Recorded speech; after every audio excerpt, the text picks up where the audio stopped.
सबके गोड़ छुके गोड़ लगतनी और बिना बतौले लाइव आगे नहीं रहो सबके। एक्चुअली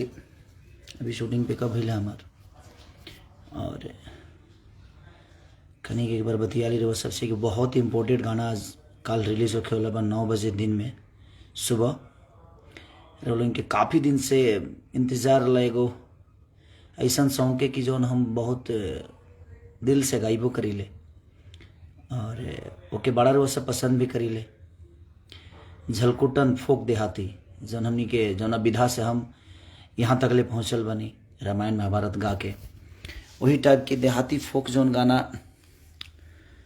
वो लोग हमेशा सुन ले बनी। जैसे सैया लइका नियन सूत जाला खोरा में दिया के अंजूरा में ना हमरों को लगा ही सुता लिया माँ बेटर और पी के रोज करे ले डरामा मनी बहुत सारा ऐसा फोक हम गाना गौले बनी जौन के वो लोग बड़ा प्यार से ओकरा के एंजॉय करी ले। तो हमरा लगा था कि 2-3 साल बाद हम फिर फोक के गाना गौले बनी कि कबल चरई पहाड़ी पढ़ा रजऊ जाका महिले हमरे से भरा रजऊ और बड़ा मैंने हर जगह ओकरा के सुनल जा सकता।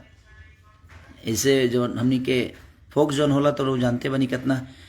मज़ा आवेला ओकरा के सुनने में। और जितना भी लाइव से लोग जुड़ल बा एगो हमार पेज बा एगो हमार टीम खेसारी के पेज बा जौन कि दोनों पर हम बड़ा रोज सबके बीच में आवत रही ले प्यार और प्यार आशीर्वाद लेते रही ले। लव यू सबके विकास गोला जी कौला वेरी नाइस एंड ब्यूटीफुल हमरा फेसबुक पर शेयर कैले बनी हम दोनों जगह शेयर भइल बा खेसारी टीम पर भी टीम खेसारी पर भी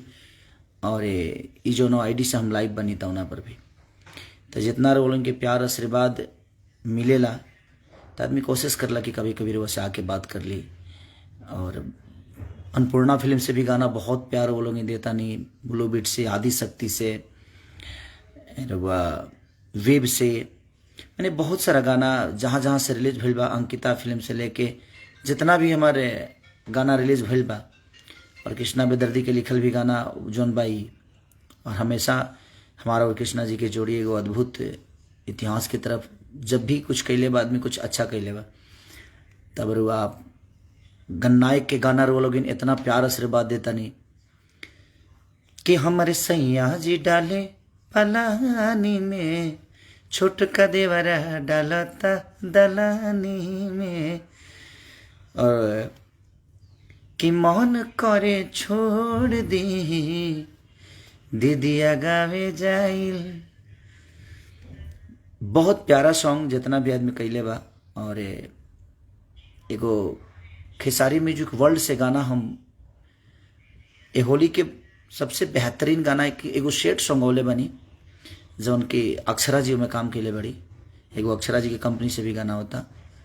तब वो लोग ओकरा के प्यार और आशीर्वाद जरूर दे बनी। बहुत सारा भी गाना बावे जौन धीरे धीरे आदमी छोड़ी ओकरा के लेकिन काल रोल की जौन चाही वो लोग हमेशा कही लेना कि भैया कुछ देहाती जौना विधा से हमनी के उत्पत्ति भइल बा जौना विधा से हमारे के दुनिया जनले बा तो कोशिश आदमी करेला कि वो विधा के हमेशा रुआ सबके तरफ और झुकाव होखे और अपन फूक और जौन माटी है अपन वो माटी का हमेशा जिंदा रखो अपना गायकी के माध्यम से। ऐसे वो माटी के हमनी के का जिंदा रखब जा इतना समाज हमनी के बारे जौन प्यार हमेशा दिला और वह सब के प्यार ही बाजे हर वो चीज़ के कहीं ना कहीं ऊपर करेला चाहे वो आर्टिस्ट हो के नेता हो के अभिनेता हो के होके सबके प्यार वो लोग नहीं सही दे के और अपने दिल में राखी ले। तब रोलिंग के इंतज़ार ख़त्म भइल काल फालतू इंटरटेनमेंट से 9 बजे वो गाना रिलीज होता 9 बजे सुबह में। तो वो लोग देखी और मज़ा ली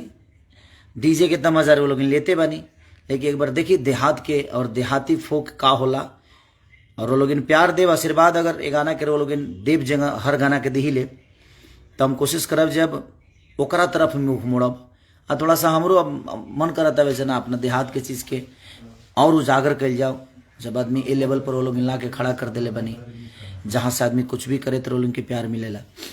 और कुछ अच्छा करेला तो बहुत ज़्यादा प्यार मिलेला। तो कोशिश बाजी कुछ अच्छा ही करे आदमी ताकि लोग के प्यार हमेशा ही बरकरार रहे खेसारी के प्रति अपना बेटा के प्रति अपना भाई के प्रति अपने समाज के प्रति आदमी कुछ अच्छा सोचे की कोशिश करा था।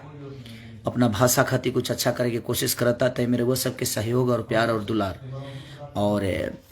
14 फरवरी के हमारा सिनेमा भी रिलीज होता, बलम जी लव यू, 6 बजे शाम के, और वो सबके देखे के मिली। हम वीडियो बना के ले बनी और वो लोग इन के जी बाइस्कोप पर बना हो, जी बाइस्कोप पर बसाए थे। हम वीडियो बनौले बनी, अब ध्यान नहीं आवत कि कौन चैनल पावत हो, लेकिन वीडियो रोल सबके मिल जाए। तो वो लोग प्यार और आशीर्वाद ऐसे ही देते रही, वो लोग खुशहाल रही और ऐसे ही अपना भाई पर अपन दया दृष्टि बनल रही। गाना के नाम बा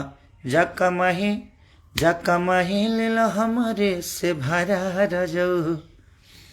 कबले चरैबा पहाड़ी पढ़ा रजऊ, अरे कबले चरैबा पहाड़ी पढ़ा रजऊ, जाका माही ले हमारे से भरा रजऊ। तो करे के प्यार और आशीर्वाद ऐसे ही दी, अपने भाई के हमेशा अपना दिल में रखें। एक्चुअली सबके नाम लिख तो बहुत टाइम लग जाए, इससे जितना लोग हमारे के देखा था भी और प्यार देता, सबके दिल से प्रणाम बखेरो, लेकिन ऐसे ही अपना भाई के प्यार और आशीर्वाद देते। Love you all, thank you so much.